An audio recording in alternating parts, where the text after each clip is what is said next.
Hey everyone, welcome to today's Explainer. So, let me ask you, when you hear the word poverty, what immediately pops into your head? For most of us, it's probably an empty wallet, a lack of money, or maybe struggling to afford a basic meal. But today, we're totally redefining poverty. We're going to explore it not just as a simple economic deficit, but as a deeply complex web of human deprivation. Here's our roadmap for today. We'll start with what is poverty, move on to classifying poverty, look at the faces of poverty, dive into poverty estimation approaches, and finally wrap up with measuring poverty globally. Let's jump right in. Section 1. What is poverty? At its absolute most basic level, poverty is defined as a state or condition where a person or maybe even a whole community just straight up lacks the financial resources and the essentials required for a minimum standard of living. It's the baseline economic definition, right? You just don't have the funds to meet daily survival requirements. But to truly grasp the massive scale of this, we've got to look at the numbers. Take a look at this stark reality. Back in 2018, almost 8% of the entire world's workers and their families lived on less than $1.90 a day. That right there is the international poverty line. Literally, think about that for a second. Nearly 1 in 10 working people across the globe trying to survive on less than $2 a day. It's a huge segment of the global workforce constantly living right on the edge. And if we zoom in on specific national contexts, the numbers can be even more staggering. Take India, for instance. Data from 2011 showed that 21.9% of the population was living below the national poverty line. That means over a fifth of the country was lacking those fundamental financial resources.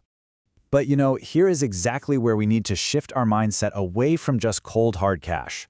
The World Bank actually defines poverty not just as a lack of money, but as an unacceptable deprivation in human well-being and comprises many dimensions. So the absolutely crucial takeaway here is that poverty isn't just a low bank balance. It's an assault on human well-being itself. Section 2. Classifying poverty.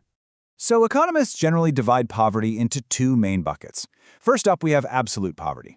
This is when household income falls below the necessary level to just maintain basic living standards. We're talking bare minimums here, like food and shelter. Because it's tied strictly to basic human survival, this measure makes it possible to compare poverty across different countries and across time. On the flip side, we have relative poverty. Now, this one is defined from a social perspective. It measures a person's living standard compared to the economic standards of the people living right around them. And this is fascinating because it highlights a totally different issue. Relative poverty is essentially a measure of income inequality within a specific society. But to truly capture that broad World Bank definition we saw earlier, experts use a third classification, multidimensional poverty.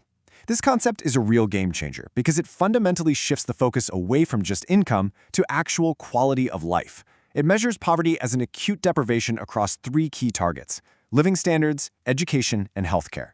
Basically, if you're seriously lacking in these areas, your well-being is impoverished, no matter what specific dollar amount is in your wallet. Section 3. The faces of poverty. You see, poverty definitely doesn't strike everyone in the exact same way. First, we have situational poverty. This is an event-driven trap. It's usually caused by sudden, devastating factors. Think a divorce, a sudden illness, a natural disaster, or losing a job. It's like falling through the cracks completely out of nowhere. Contrasting that, we have generational poverty. This one is deeply, deeply entrenched. It means a family has been stuck in poverty for 2 or more generations. The cycle is just baked into their circumstances, making it incredibly difficult to break out of. We also see some really stark differences based on geography. Take rural poverty. This is driven by the systemic realities of rural society, agrarian economies, and political systems that basically breed deprivation out in the countryside. Compare that with urban poverty, which is incredibly visible, especially in modern megacities. We're talking poor living conditions, low incomes, and a severe lack of essential utilities needed for just a decent standard of life. So it's the exact same deprivation, but happening in entirely different environments. Section 4. Poverty Estimation Approaches. The first major academic framework we're going to look at is Eric Allard's well-being approach. Now, Allard brilliantly expands human needs way beyond just material stuff. He categorizes well-being into 3 dimensions: having, loving, and being. Having refers to your material wealth and basic necessities. Loving encompasses all our social needs and human connections. And being represents our spiritual and emotional fulfillment. So if you're totally deprived in your social or emotional life, Allard argues that you are actually experiencing a legitimate form of poverty. Then we have the incredibly renowned capabilities approach, developed by Amartya Sen. As an alternative to just looking at income and consumption, the OECD actually built a multi-dimensional framework based on Sen's work. It evaluates 5 critical capabilities a person absolutely needs: economic, human, political, sociocultural, and security capabilities. It's not just about what you have, it's about what you are functionally capable of doing and being in your society. Think about how much that completely changes the way we judge what it means to be prosperous. Section 5. Measuring poverty globally.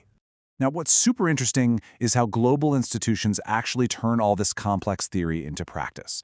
Just look at the Multidimensional Poverty Index, or the MPI, which was created by the UNDP and the Oxford Poverty and Human Development Initiative back in 2010.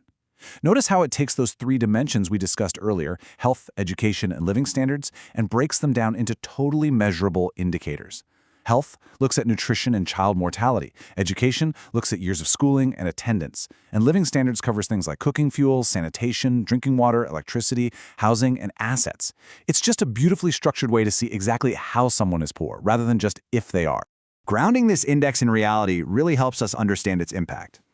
Using this exact MPI in 2010, India was ranked 62 out of 109 surveyed nations, and the data revealed that 27.9% of its population was classified as multidimensionally poor.